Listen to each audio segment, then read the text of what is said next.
ভিডিওটিতে ক্লিক করার জন্য সকলকে অসংখ্য ধন্যবাদ। এডুকেশনাল নিউজ বাংলা ইউটিউব চ্যানেলে সকলকে স্বাগত।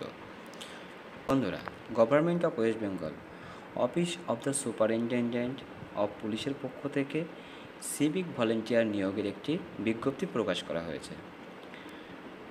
মূল ভিডিওতে যাওয়ার আগে আপনাদের সকলকে অনুরোধ, আপনারা যারা এই চ্যানেলে নতুন তারা এই চ্যানেলটিকে সাবস্ক্রাইব করে রাখুন, পাশে থাকা বেল আইকনটিতে প্রেস করে আমাদের সাথে জুড়ে থাকুন। বন্ধুরা, তোমরা দেখতে পাচ্ছ government of West Bengal office of the superintendent of police Purba Medinipur district, Nimtouri, Tamluk, West Bengal পক্ষ থেকে একটি নোটিশ প্রকাশ করা হয়েছে। রেফারেন্স ORG নম্বর 1304/RO, ডেট 8/5/2025। 8/5/2025-এ SP পূর্ব মেদিনীপুরের পক্ষ থেকে একটি নোটিশ জারি করা হয়েছে, যেখানে বিস্তারিত দেওয়া আছে 100 জন সিভিক ভলেন্টিয়ার নিয়োগ করা হবে। এত দ্বারা জানানো যাচ্ছে যে পূর্ব মেদিনীপুরের দীঘায় নবনির্মিত জগন্নাথ ধাম মন্দির কমপ্লেক্স এবং এর আশেপাশে যানজট ও ভিড় ব্যবস্থাপনার জন্য এই জেলার শূন্যপদ 100 জন সিভিক ভলেন্টিয়ার নিয়োগ করা হবে। জগন্নাথ ধাম মন্দির কয়েকদিন আগেই তৈরি হয়েছে, তোমরা সকলেই জানো। এর আশেপাশে যানজট ও ভিড় হচ্ছে, যেখানে পুণ্যার্থীরা আসে, সে কারণে সেই যানজট এবং ভিড় ব্যবস্থাপনার জন্য 100 জন সিভিক ভলেন্টিয়ার্স কিন্তু নিয়োগ করা হবে।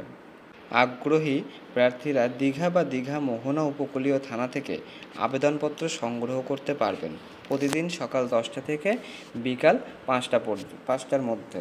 অর্থাৎ আবেদনপত্র সংগ্রহ করার সময় কিন্তু নির্দিষ্ট করে দেওয়া রয়েছে। সকাল 10টা থেকে বিকাল 5টা পর্যন্ত আবেদনপত্র সংগ্রহ করতে পারবেন। এক্ষেত্রে আবেদনপত্র জমা দেওয়ার শেষ তারিখ 19/5/2025 বিকাল 5টা পর্যন্ত।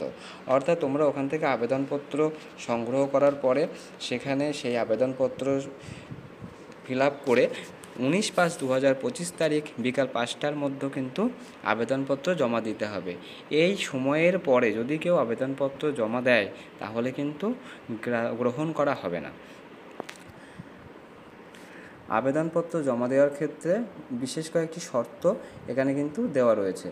আবেদনপত্র জমা দেওয়ার জন্য আবেদনকারীর ন্যূনতম বয়স 1/1/2025 তারিখের হিসেবে অন্তত তাকে কিন্তু 20 বছর বয়স হতে হবে। শিক্ষাগত যোগ্যতার ক্ষেত্রে 8ম শ্রেণী পাস হতে হবে। বলে রাখি, খেলাধুলায় ভালো ফলাফল করেছে এমন ক্যান্ডিডেট, NCC আছে, বয় স্কাউট আছে, NSS আছে, বিভিন্ন সিভিল ডিফেন্সের যে ভলেন্টিয়ার ইত্যাদি অভিজ্ঞতা যদি থাকে, অথবা গাড়ির ড্রাইভিং লাইসেন্স থাকলে, টেকনিশিয়ান হলে, কম্পিউটারে দক্ষতা ইত্যাদির মতো কারিগরি দক্ষতা আছে এমন আবেদনকারী কিন্তু অগ্রাধিকার দেওয়া হবে। তো বন্ধুরা, এক্ষেত্রে কি বলা হচ্ছে, আবেদনকারীকে পূর্ব মেদিনীপুরের দীঘা বা দীঘা মোহনা উপকূলীয় থানা এলাকার বাসিন্দা হতে হবে। অর্থাৎ যে সমস্ত আবেদনকারী কেবলমাত্র পূর্ব মেদিনীপুরের দীঘা বা দীঘা মোহনা উপকূলীয় থানা এলাকার স্থায়ী বাসিন্দা হবেন, তারাই কিন্তু এই পদের জন্য আবেদন করতে পারবেন। নির্দেশাবলী দেওয়া আছে। পূরণ করা আবেদনপত্রের সাথে সার্টিফিকেট স্বপ্রত্যায়িত কপি, অর্থাৎ সেলফ অ্যাটেস্টেড করে সমস্ত কপি জমা দিতে হবে। অর্থাৎ শিক্ষাগত যোগ্যতা প্রমাণপত্র হিসেবে সাধারণত আমরা মাধ্যমিকের অ্যাডমিট কার্ড, আধার কার্ড এগুলো দিয়ে থাকি। স্থায়ী বাসিন্দা ঠিকানার প্রমাণপত্র জমা দিতে হবে। স্থায়ী বাসিন্দা ঠিকানার প্রমাণপত্র হিসেবে আধার কার্ড দেওয়া যেতে পারে। আবেদনকারীর বিরুদ্ধে কোনো থানায় কোনো অপরাধমূলক রেকর্ড থাকা চলবে না। আগ্রহী প্রার্থীরা দীঘা থানা বা দীঘা মোহনা উপকূলীয় থানা থেকে এই নোটিশের সঙ্গে সংযুক্ত আবেদনপত্র, অ্যাপেন্ডিক্স A এবং নির্দেশাবলী সংগ্রহ করতে পারবেন। ডিসক্রিপশন বক্সে দেওয়া আছে লিঙ্ক, সেখান থেকেও তোমরা চাইলে এই নোটিশ এবং আবেদনপত্র ডাউনলোড করে নিতে পারো। পূরণ করা আবেদনপত্র সংশ্লিষ্ট থানাতে জমা করবেন। নির্দিষ্ট থানাতে, অর্থাৎ দীঘা থানা অথবা দীঘা মোহনা উপকূল থানায় জমা দিতে হবে। অন্য কোনো থানায় জমা দিলে কিন্তু হবে না। এখানে বলে দেওয়া রয়েছে, যদি তুমি মনে করো অন্য থানায় জমা দেবে, সেক্ষেত্রে কিন্তু আবেদনপত্র বাতিল করা হতে পারে। আবেদনকারীর এই বিজ্ঞপ্তির সাথে সংযুক্ত বিস্তারিত নির্দেশাবলী ভালোভাবে পড়তে হবে। প্রার্থীদের আবেদনপত্র কিন্তু বিনামূল্যে প্রদান করা হবে। অর্থাৎ এই আবেদনপত্র তোমরা যদি গ্রহণ করো থানা থেকে, সেক্ষেত্রে কিন্তু তোমাদের কাছ থেকে কোনো রকম কোনো পয়সা কিন্তু নেওয়া হবে না। হ্যাঁ, জমা দেওয়া অ্যাপ্লিকেশান ফর্ম পুঙ্খানুপুঙ্খভাবে যাচাই করার পরে যোগ্য প্রার্থীদের সাক্ষাৎকারের সময় তারিখ জানিয়ে দেওয়া হবে। মনে করো তোমাদের ফর্মটি ভালো করে পুঙ্খানুপুঙ্খভাবে দেখে নেওয়ার পরে তোমাদেরকে ইন্টারভিউয়ের জন্য ডেকে নেওয়া হলো। সেখানে তোমরা জানতে পারবে কোথায় কবে তোমাদের এই ইন্টারভিউটি হবে। তো তারপরে তোমরা যখন ইন্টারভিউতে যাবে, তোমাদেরকে ইন্টারভিউতে যাওয়ার আগে বলে রাখি বা আবেদন করার আগে বলে রাখি, interview will consist of 50 marks. অর্থাৎ ইন্টারভিউ যেটা হবে সেটা 50 নাম্বারের হবে। তো কীভাবে 50 নাম্বারের মধ্যে কীভাবে শিডিউল করা রয়েছে, এখানে কিন্তু ব্রেকআপ মার্কস কিন্তু দিয়ে দেওয়া রয়েছে। তো স্পেশাল স্কিলের ক্ষেত্রে থাকবে কি 10 নাম্বার।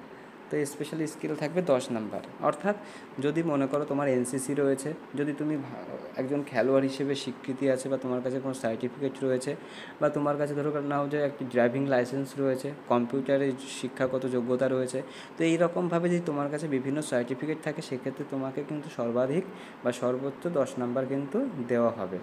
সেক্ষেত্রে অপ টু মার্কস পার স্পেশাল স্কিল অ্যাজ নোটেড প্যারা 1। তো সেক্ষেত্রে মিনিমাম কিন্তু তোমাকে 2 মার্ক দেওয়া হবে প্রত্যেক আলাদা আলাদা স্কিলের জন্য। বোঝা গেল? এবার আছে কি কারেন্ট অ্যাফেয়ার্স। দেখো, কারেন্ট অ্যাফেয়ার্স বলতে তোমরা তো সবাই জানো। কারেন্ট অ্যাফেয়ার্স বলতে বর্তমান সময়ে ঘটে যাওয়া বিভিন্ন ঘটনা, তার উপর 10 নম্বর থাকবে। Aptitude for community service, mental alertness 15, total 50 number. তো বোঝাই যাচ্ছে 10, 20, আর এখানে দেখো 15, আর এখানে 15, অর্থাৎ টোটাল কত নাম্বার? 50 নাম্বারে কিন্তু এখানে কিন্তু ইন্টারভিউ হবে। তোমার যদি কোনো বিষয়ে কোনো রকম কোনো সমস্যা হয়, কোনো কিছু জানার থাকে, বা কোনো কিছু বুঝতে অসুবিধা হলে তোমরা কমেন্ট বক্সে কমেন্ট করে দাও। আমি আমার সাধ্যমতো আমি সেগুলো উত্তর দেওয়ার চেষ্টা করব। Submission of application form. The candidate to submit the duly filled up application form as per pro forma given in the Appendix A of the instant notification as collected from their respective police stations, along with self-attested photocopies of the following documents.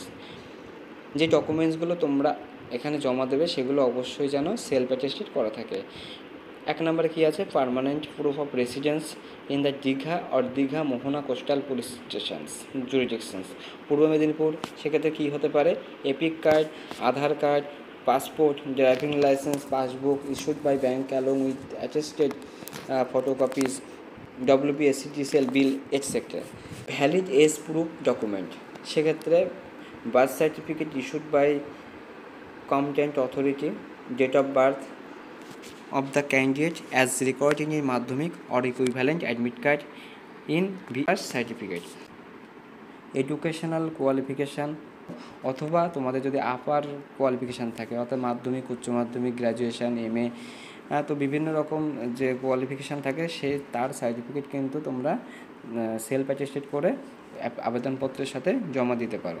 Certificate of experience as NCC cadet, boy scouts, NSS guide, civil defence volunteer, তারপরে তোমার বিভিন্ন যে driving licence, টেকনিশিয়ানসের certificate, computer স্কিলের certificate, যদি এগুলো থাকে তোমরা কিন্তু দিতে পারো। সেক্ষেত্রে application form for enrolment as civic volunteer, এখানে উপরে লেখা থাকবে name of the police station.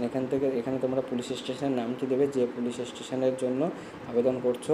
District লিখবে, এখানে তোমাদের পেস্ট ইউর রিসেন্ট ফটোগ্রাফ, এখানে ফটোগ্রাফ দিয়ে দেবে, যেটা ছবি, পাসপোর্ট সাইজ ছবি, সেটা দিয়ে দেবে। এখানে name in full in capital letters, নিজের নাম ক্যাপিটাল লেটারে লিখতে হবে। জেন্ডার মেল অথবা ফিমেল, যে যা কিছুই হোক না কেন সেটা দিতে হবে। ডেট অফ বার্থ, এখানে যদি কোনো অসুবিধা হয় কমেন্ট বক্সে কমেন্ট করবে, আমি অবশ্যই হেল্প করব। নিচে দেওয়া আছে ফাদার্স নেম, নিজের বাবার নাম এখানে লিখবে, মায়ের নাম এখানে লিখবে, ফাদার্স নেম এখানে বাবার নাম লিখবে, মাদার্স নেম মায়ের নাম, মোবাইল নাম্বার, ইমেল আইডি, যদি ইমেল আইডি থাকে এখানে লিখে দেবে। প্রেজেন্ট অ্যাড্রেস এখানে লিখবে, পার্মানেন্ট অ্যাড্রেস যদি আলাদা কিছু হয় সেটাও এখানে লিখবে। এডুকেশনাল কোয়ালিফিকেশান, তো এখানে তোমরা লিখে দেবে VIIPASSED। যদি তোমার 10th পাস হয় তাহলে লিখবে এডুকেশনাল কোয়ালিফিকেশানের ক্ষেত্রে নিজের কোয়ালিফিকেশান ডিটেলসে তোমরা এখানে লিখে দেবে। আর এখানে কিন্তু লেখা আছে please attach xerox copies of certificate এবং মার্কশিট দুটোরই জেরক্স কিন্তু তোমরা অ্যাটাচ করে দেবে। এক্সট্রা কারিকুলাম অ্যাক্টিভিটিসের ক্ষেত্রে আমি তো বলেছি এনসিসি, স্কাউট বা NSS, civil defence, sports, driving technician, computer skills etcetera, যদি এর মধ্যে কোনো কিছু থাকে এখানে কিন্তু তোমরা মেনশন করে দেবে। ইনভলভমেন্ট ইন ক্রিমিনাল কেস, যদি ক্রিমিনাল কেস থাকে তাহলে এখানে ইয়েস করবে, যদি না থাকে তাহলে এখানে নো করবে। ক্লিয়ার? এভাবেই তোমরা এই আবেদনপত্র পূরণ করে নির্দিষ্ট জায়গায় নির্দিষ্ট থানাতে তোমরা জমা দেবে। যদি কোনো অসুবিধা হয় বা বুঝতে অসুবিধা হয় সেক্ষেত্রে তোমরা কমেন্ট বক্সে কমেন্ট করো। ভিডিওটি শেষ পর্যন্ত দেখার জন্য তোমাদের সকলকে অসংখ্য ধন্যবাদ।